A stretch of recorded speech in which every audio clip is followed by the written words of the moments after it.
some of the stuff we did with Crime Watch last year, we shipped a little bit off schedule, and we did, or the year before last. That was partly. I was still in the CSM when that happened, so yeah. That was fun. But we did some off-cadence things, partly because we didn't want to have code sitting around done for 3 months, especially in Crime Watch, because Crime Watch code breaks when you don't look at it anyway. And then if we left it, and then other people had, fixed bugs that we were depending on existing for our stuff to work, then everything would explode. So we like to get things out as soon as possible. Certainly makes CCP Explorer much happy. Yeah. So 5-week release schedules prevent explosions. Yes. You heard it here first. They're good. That is good. So the teams have been moved into system and they are warping into the arena. So we are almost ready to go into this this second to last match of the day. This is very hype. I am on blaring alert. Klaxons everywhere. Ronin versus Tuskers. I'm going to go with Ronin because they have convinced me. They've won me over. Yeah, they did kill the Kings, but they've got to be so beat after this. Like, I don't know how you can be mentally prepared to take another fight. So I'm going to go with Tuskers. I guess it would be an upset. Yeah, I think Tuskers said something somewhere about me not liking him before, but I actually love him, and I'm going to go with Tuskers. Yeah. I think Ronin might do it. Worked for me last time. And they've just had a match, but Tuskers just had a best of 3, right? So True. Yeah. They've had a longer slog more recently. Yes. In my opinion. So I don't understand your guys' line of thinking. I mean, Ronin just killed the king. I mean, Yeah. Well, your hands are all sweaty now. And are they one-trick Your ponies hands are or shaking. Your six- hands are shaking. Yeah. you guys obviously have never smelt the smell of victory. when you smell that smell. This year we certainly haven't. Aw, don't be like that. Well, he might. Yeah, I still got that smell. Yeah. I exude that smell. I make people smug.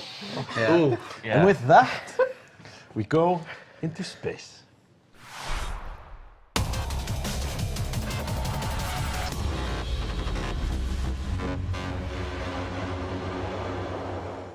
Hello.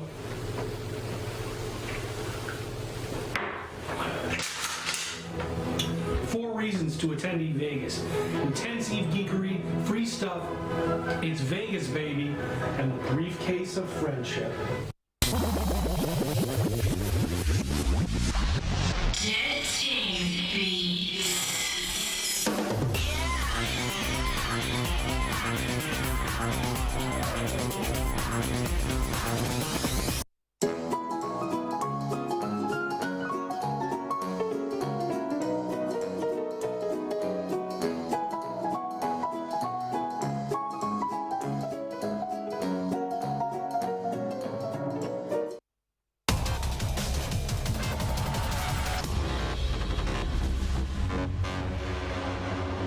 Welcome back, one and all, to the second last match of the 7th day of the 12th Alliance Tournament. This is CCB Fozzie, joined by Bach and Alien once again, and we have another great match for you today. It's the Ronin versus the Tuskers, and both of these two teams have to be completely exhausted. They have to be at the edge of their wits. This is their 4th match today for both these two teams. The Tuskers have brought double Rattlesnake, Claymore, Scimitar, Kitsune, triple Heretics, which is very, very strong, double Mollusk, Crow, and Tristan.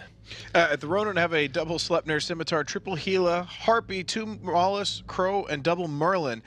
We got to mention both these teams have gone through some really tough teams today. I mean, Tuskers played a best of 3 just recently against Camel Empire. The Ronin are on a tear. They have gone through MIF, Road Capel, and Hydra Reloaded previous to this match. So both of these teams have to be We exhausted. have some bouncers dropped by the Tuskers Rattlesnakes, so we're going to see some damage applying really quickly already, to a holy Mollusk. cow. Already they knocked down a Mollusk, and they've got a Painter on the Scimitar next. They're going to be trying to knock down the Ronin Scimitar fast. Painters all over the place. Harpy, Mollusk, Whoa. and Scimitar. Yeah. Damps all over the place as well. Looks like a suicide tackle of Campbell Satan, and the Crow has been webbed. We'll see how that goes. If But that you're the Mollusk is Ronin, you melting. need to knock down that Scimitar for Tuskers. I guess taking down the Heretics might help, but really the Crow isn't going to be the best primary for them. The Mollusk, Rens, is taking damage now.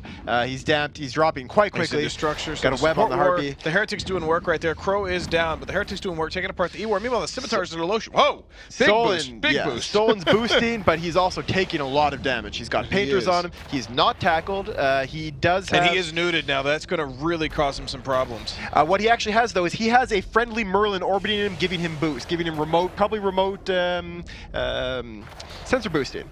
So he has the friendly Merlins for the Ronin are supporting the Scimitar, making sure that he can walk. But he's not damped. So, yeah. Good point. Yes. So it may not be having the effect they intend. Meanwhile, the Scimitar of VOC 3 taking some damage. We have Harpy Maulus down on the Ronin side. 8 points to Tuskers. Ronin have only killed a Crow. Scimitar now starting to take damage on the Tuskers. Taking damage as well for the Ronin. But look at that Maulus hanging on. What's his structure percentage? It's got to be low. Look at that. That is 11% structure on Ram's Maulus. So the Scimitar of Sholin there is still taking damage. Now there's a web on the Tusker Scimitar as well. Cool is webbed. But Sholin threw shields into armor, and I'm thinking his ASB is reloading. He's not boosting right now. Yep. He's webbed it into structure now. The Ronin are about to lose their logistics to the Scuster scheme. Gone. Tuskers now have killed Harpy Maulus and a Scimitar for a Crow and aren't taking appreciable damage on anything right now. A great start for the Tuskers. They're in a big lead against the team that we just saw beat Hydra Reloaded. This is now the Sleipnir for VOC taking a ton of damage. But the Scimitar of Tuskers is now through his shields, about to go into armor, still taking a lot of damage because he is webbed. This really could flip again the other way. If Ronin get that Scimitar down, then they can start blasting through. It doesn't matter. They've lost a lot of support, but they're on even field as far as keep losing ships, though. That these rattlesnakes are going to be and now we got a Gila webbed. It's neutered and target painted. It looks to be taking significant damage. Scimitar does go down on the Tuskers side, but that Gila is going to go shortly after him. He's just getting overwhelmed by the DPS, and 2 Gilas, 2 Sleipnirs are not going to be enough to break this Tusker team, I don't think. If you're the Tuskers right now, you just need to clear out a couple more DPS ships, and then you'll be able to actually just kind of out-tank through the effectiveness of the Claymore reps on itself, and then the Rattlesnake EHP. It's like damage going down on the Claymore. Maybe they want to get those links off the field here. The Painter onto Braggle's Gila, so he's probably going to be the next damage primary from the Tuskers damage, and we're seeing the damage starting to land on him now. Yeah, Ronin, VOC 3 is starting to, he's neutered, taking a little bit of damage. Gila Braggle now webbed as well, taking damage. Nothing really appreciable sticking to that Claymore. He's not really concerned about it. Wow, that Gila is going down much faster. Yeah, the Gila is at about 40% shield now. He's continuing to drop. Web on the Claymore, that's probably going to mean that he's going to take a lot more damage, but the Gila is almost definitely going to drop If you look at these attack bars, they're both fairly large attack bars, but the actual applied DPS is extremely low. Control bar for Tuskers is huge, and they're applying all of it. Now, ECM effect now on Gargus. That Kitsune is trying to get the Argus 5 that Sleipnir jammed out to get some more damage off the field. That Gila Braggle is going into armor in the meantime. He's webbed down now, target painted, damped, and about to die, I think. Yeah, I think it's just a matter of time. He is dropping into armor. There he goes. There's the big chunks of armor all the way through structure. And he's going to be off the field, and that's going to leave just 2 Sleipnirs and a Gila versus almost the entire Tuskers team. This is the Tuskers look like, unless some miracle happens here, they are going to be knocking the Ronin out of this tournament and moving on to the final day. You know, if you'd have told me this morning we're going to see Hydra go out, Triumvirate go out, Exodus go out, and then the team that knocked out Hydra knocked out in the very next match, I would have told you, get out of here, you're lying.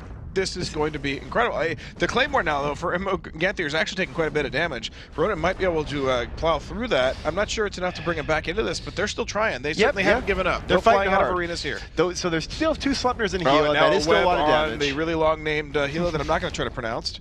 Okay, maybe I will. Charek Terowich. Yeah, and so the Claymore of Amok there is actually boosting again. Looks like he got his reload finished. A little bit of bait tanking. So he is back up to basically full shields, and that Gila is taking damage. It is continuing to drop. I think it's just a matter of time now. It's got a swarm of drones surrounding it. We're seeing a lot of these augmented Hobgoblins and Warrior 2s. Yeah, he's going into armor here. Meanwhile, that Sleipnir VOC 3 now taking a ton of damage. It's like they've already moved on. Let the Heretics finish off that Gila maybe, and let's just blast through the Sleipnir. Get this match over with. We want to take a break and go to bed.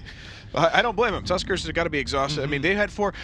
Granted, Ronin have had a lot of matches too, but Tuskers had more in quick succession, I think. There goes that Gila. Sleipnir short to follow, or soon to follow, I should say. He's into structure now, and very, very good performance from the Tuskers here to bounce back after losing a tough best of 3 against Campbell. They really that was a tough loss for them.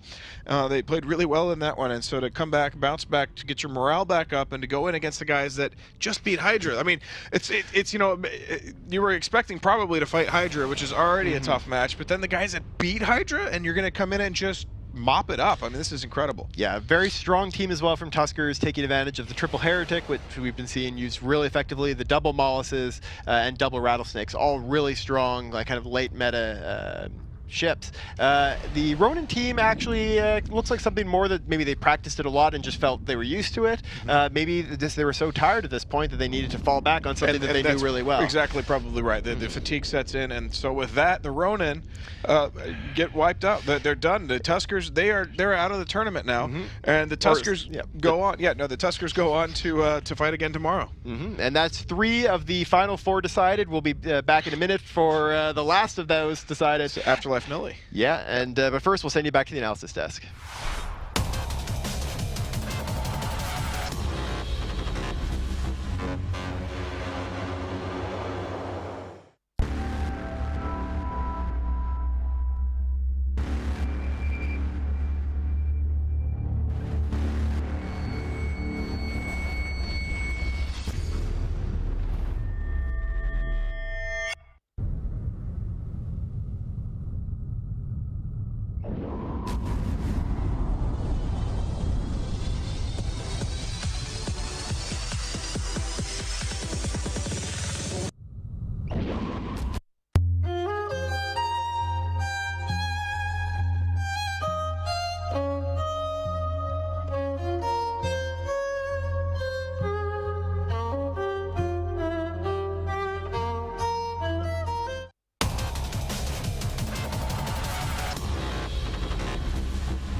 I don't know if we should blame this on fatigue or if the Tuskers are simply this good, or if I don't know. I don't know if maybe Bloodlust will only carry you so far. I mean, once you kill Hydra, like obviously you go into every match assuming you can win, but when you're going up against Hydra and you actually do win in the way that Ronan did win, like you're just, I don't want to say you're going on tilt because that has a negative connotation, but your mind isn't fully invested into like setting up, getting everyone in the right ships. It's been a long day. They've been here since the very beginning of the tournament or of the day. So I think they were just like mentally wasted. They took a setup that the Sleipnir Gila comp that like was really popular like 2 weeks ago and last week. It wasn't really like a final week sort of team. So I guess they just took it because that's all they had left. And or maybe that's all they felt like flying. Maybe they just didn't really want to put too much thought into it. And they just got ripped apart by Tuskers, who looked so much better. I mean, Ronan looked amazing in the previous match when they took out Hydra, but Tuskers made them look like mincemeat in this one. Yeah, that was really convincing. That wasn't like a full-on landslide because it was actually a decent comp by the Ronin, but to your point, I think not only exhaustion, but once you knock out Hydra, you maybe, like, some part of your brain forgets you're actually still in the elimination bracket. And again, this Alliance tournament makes us question the meaning of the word winning, because if you come in and knock Hydra out, you're kind of winning. You know what I mean? I guess so.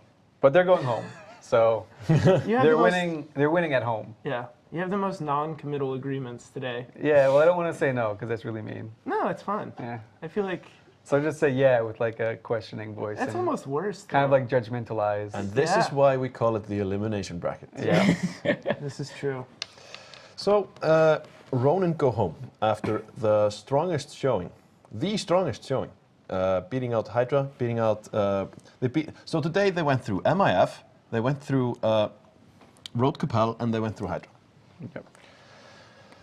And all of those teams have the potential to be good. Like, you can't go into Road thinking that they're just going to be bad and you can bring whatever you want. Right. We saw PL bring like an incredibly strong setup when they had to fly against Road. So you have to respect Road. MIF, I mean, they got this far, so you can't just be bringing just whatever you want versus them. You have to bring your A game to every match. And man, they brought their A game against Hydra. Like, they brought their A+ game against Hydra. And that was beautiful. So they will be remembered for that, I think. Yes. He almost looks tired until the word Hydra is mentioned, and then like this youthful freshness. It was so great. I'm just gonna go home and watch that match until like you fall asleep. Yeah. So yeah, the faint aroma of victory starts secreting from Elise's body. Yeah. And smothers us all in smoke. And that's it. I mean, the Tuskers will show up again tomorrow. Mm-hmm. We'll see them again then in the final day of the Alliance tournament, and. Next match is going to be the last match of the day, which many pilots will probably be thankful for. We're We ended up 1.5 hours behind schedule, but so it goes. You can blame Test for that. We actually can. Afterlife have banned the Tengu and the Loki. Nulli Secunda banned the Ishtar and the Golem. Okay, that's really smart. Like, Yes. both those teams have been watching the last few matches. They know exactly what is so dominant. They know that Golem is just going to make them cry and give them nightmares. So they got rid of that. They got rid of Shield Tinkers, which is pretty powerful, as we talked about before. It opens up options that you can bring, and it doesn't really give anything away. Vexor Navy issues are open. The Gila is open. And I'm going to predict whoever brings a Gila is going to lose. Like, I don't think you should bring Gilas. I will predict that Nulli will bring EOS. Probably. It's a really good ship. 99% certain. That's really, I mean, I just briefly looked back through their comp, and if there's no Golem, they fielded the unconventional Tinker with the Shield Proteus before. Yep. I don't think they're going to try that again for the remainder of the tournament. But I'm going to do the exact opposite. I'm going to say they bring that setup. That exact one? That exact one. The Flag Geddon and This is the awkward. Shield Proteus. You want to put money on it? Nope. Okay.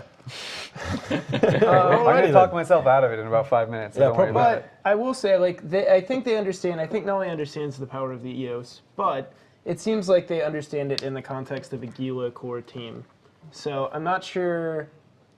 They might go with it. I mean, they have experience with it, and it has paid off for them. But they're a smart enough team, and obviously with the unreloaded guys mixed in there, they have enough experience to know, as you've said multiple times, what you fly in the first 2 weekends, you might want to think extra hard about it before bringing it back. Yeah. Because you can say it got me here, but you've sort of spent the surprise element of it, and you've given people reason to train against it by the time that you've gotten to this point. So I don't know. I still feel like they'll bring in EOS.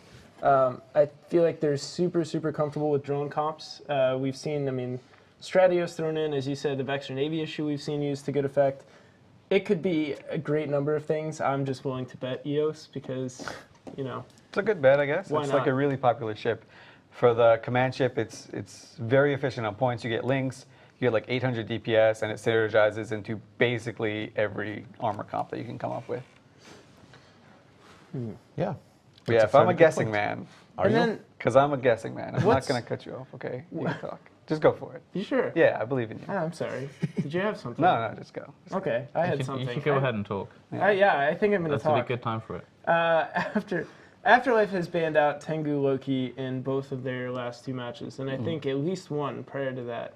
I don't remember specifically what they flew, so it's going to be a question. But why do they... Thanks. It's my insights, really.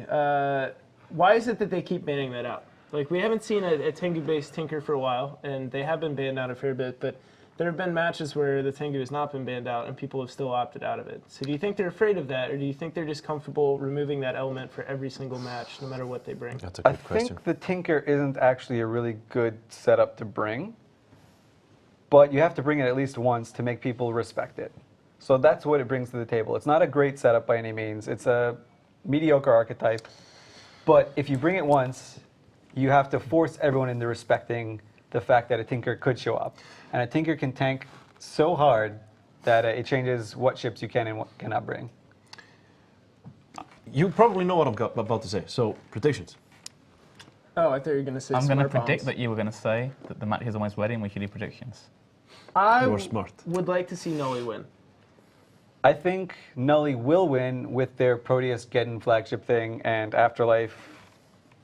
Or I don't know what they're going to bring, but it's probably going to be cool. It'll probably be spaceships, that's Yeah. right. I think Afterlife. I'm going with Nulli. Nulli of my heart. Go.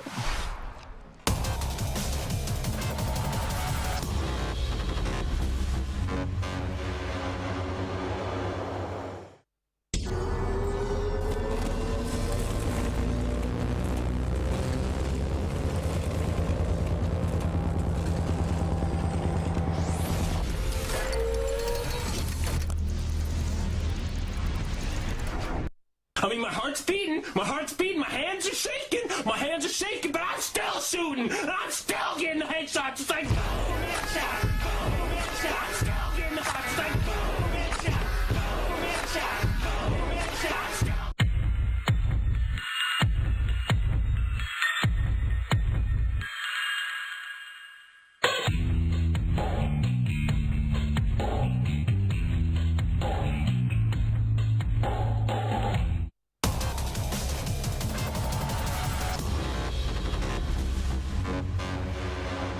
Welcome back, guys. I'm Baki Alien here with CCP Fozzie for the last match of Day 7, Alliance Tournament 12. If you'd made it this far, congratulations. We have one more amazing match left for you. Afterlife versus Nelly Secunda. And both of these teams have brought some interesting setups. So I'm going to give you Fozzie to tell you about them. Squeebles was exactly right. Double EOS from Nelly Secunda. They've backed it up with Helas. It's double EOS, Scimitar, triple Hela, triple Worm, Crow, Heron, Merlin. Afterlife bringing something similar to what we've seen before. It's Paladin, EOS, triple Vexor Navy, triple Vexor, double Navitas, super fast drones, assigned to a Paladin. It's a great set from Afterlife. I think it's the stronger of the two. Yeah, it's going to make it really difficult on those the support ships to stay alive. They're going to do a lot of damage to these Helas. I think I'm going to agree with Elise that the Helicop is going to lose in this one, but we will see. Matches underway. Afterlife has dropped bouncers off the start. They've got bouncers down. They're going to try to volley something. We'll see what it is. Looks like they're trying to hit the Scimitar with it. Painter is now on it. Tackle, we'll see immediately suicide tackle coming from Nelly on. Two of the Vexor Navy issues, interestingly, the one that isn't tackled is the one taking damage. Scimitar half shields, Scimitar to low shields, and we're stroking the mug, but the Scimitar is dying, perhaps. The Scimitar is going to go down, Vexor Navy issue of Darth Iden finally catching reps. He is webbed. Oh. Look at all those webs across the Afterlife team. The Vexor Navy issue into structure now. Will he stay alive? No, he will die. His structure is gone. He is going to go down. The Scimitar is holding amazingly. Great piloting by Nocturne for Nelly Secunda. He got out of range of the bouncers, and it means that he's not getting reps on stuff right now. So if there's something else, they're going to be able to knock it down. But meanwhile, the whole Afterlife team is falling apart. Yeah, the Navitas are both dying. One down. The other one's going to fight right after it. Dagan's Vexor Navy issue into structure. He's dying. Ajax's EOS is about to collapse. Wow, though. that EOS did finally melt through. So the Simi did get out of range of him. He can't get the reps on these. He just died that quickly. Like, he was not taking damage 5 seconds ago. And that means, though, 2 Vexor Navies, 2 Navitas is traded for a single EOS. This could actually still go either way, but the frigates for Vexor Nelly Navy are and doing Vexor an amazing both going job. into armor. Voldemar's Vexor Navy issue, half armor and melting very quickly, but Shunyon's EOS is starting to take damage. We'll see. He's into structure on the Vexor Navy issue now. Afterlife are going to lose another cruiser here. Wow. It's a lot of damage off the field, and shield reps do land on that EOS, so the Scimitar is back into range. That, I think, is going to basically swing this match. The frigates for Nelly, these Worms, the Crow, the Merlin, are doing an amazing job of getting tackled. The Afterlife team relied on kiting. They dropped bouncers, they spread apart, assigned them all to the Paladin. That was their game plan, and now they're getting caught by these Helas, by the drones from the EOSs. The Scimitar, meanwhile, taking a whole bunch of damage on the Nelly team. Another Vexor down for Afterlife, but we shouldn't disregard that Paladin. It does a ton of damage. His Mega Pulse fit, he can reach out pretty far, not as far as the Golem, so that, but that Scimitar grew armor now. Nocturne is going to go down. But if you're getting close enough, though, sure, he might have some newts, but he's not going to be able to track you. I think that is the reason that the Golem especially is able to be such a force in this tournament. It can hit far, it can hit near. Schmel's EOS into half armor now. He's going to go down very shortly. He's webbed, neuted. Target Painter now on back on Shunyon's EOS to see if they can break through that, but that EOS of the Afterlife team will go down before that. Vexor is webbed on their team as well, so 2 Vexors left.